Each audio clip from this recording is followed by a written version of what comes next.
Hello, Steve White. Steve White's 89. Well, I just did my review for Matlock and it was a mess, so I'm doing it again. But yeah, so I don't have any streaming services, but I occasionally remember that all the networks in Australia, ABC, SBS, 7, 9, 10, all have their own streaming services which are free, which have kind of current shows that are streaming fairly close to the US release dates and everything. And I should be watching more new shows, but I don't. But I just stumbled across Matlock, and it's the first episode. I'm like, oh my god, I love Kathy Bates. I've loved her since Misery. I've been a fan. She's never disappointed me.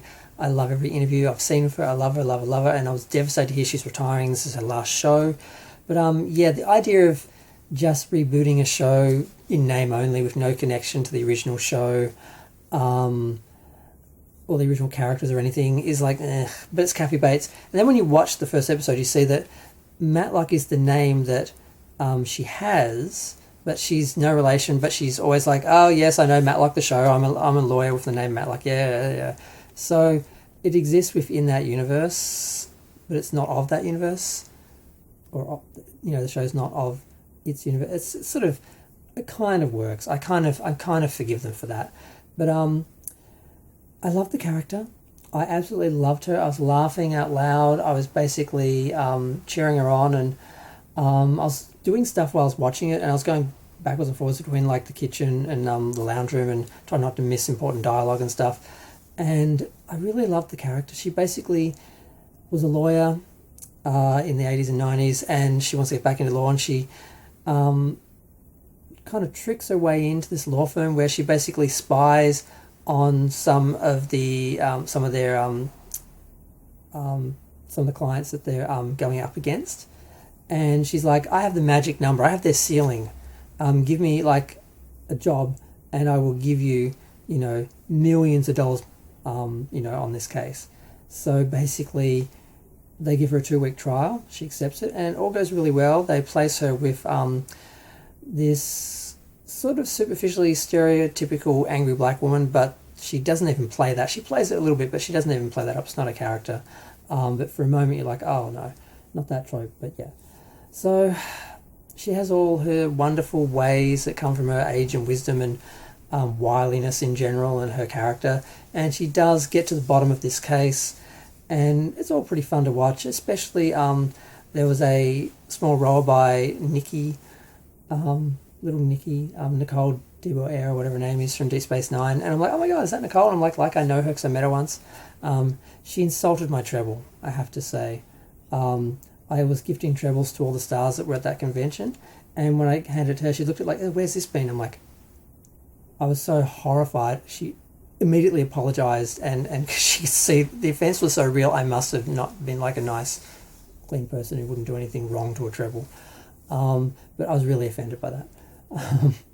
So, and she's wearing a red wig, and I'm like, with all the gingers out there who can't get work, why are we putting orange wigs on, brunettes?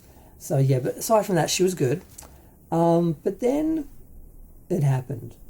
We get to the end of the episode, and this lovable character who, her husband died, her daughter died, she's basically taking care of her stepson who hates her, her grandson who hates her, and she's got to get back into work for money and everything. She did the right thing all her life, and now she just wants to make some coin.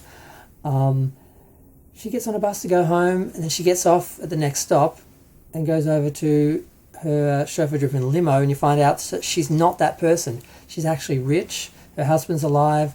Her daughter has died, but her grandson loves her, and her name isn't even Matlock. They just made all this up because she's trying to infiltrate this law firm because they were part of covering up the opioid crisis before it was sort of a thing, and it was during that time that her daughter died from opioid addiction.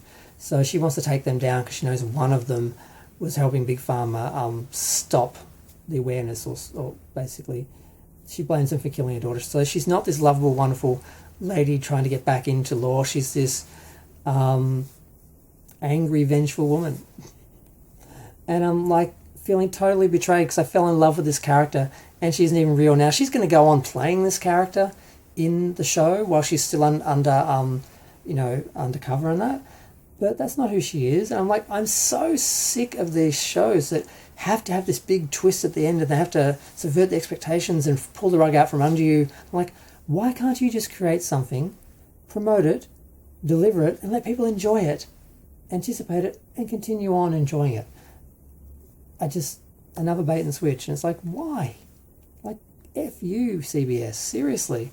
Don't know how many episodes there are for the season, because I looked, there's only 4 up, and I'm like, four episodes a season. I realised, it's been on for a month. These are just the first 4. There's probably more. They haven't run through the season. It's actually on episodic TV. It's on CBS. It's not being dropped on Netflix as a series. But so I loved Kathy Bates. I loved the character, but it is just a character. And I don't know what to make of it. It's like, I'm probably going to forget about it because I don't watch commercial TV or streaming anymore. I only watch DVDs because I want to try and get through my DVD collection before I die. But yeah, I'll probably forget about it. I don't know if I'm going to watch the next episode or the rest of the series. I feel betrayed. But I'm going to go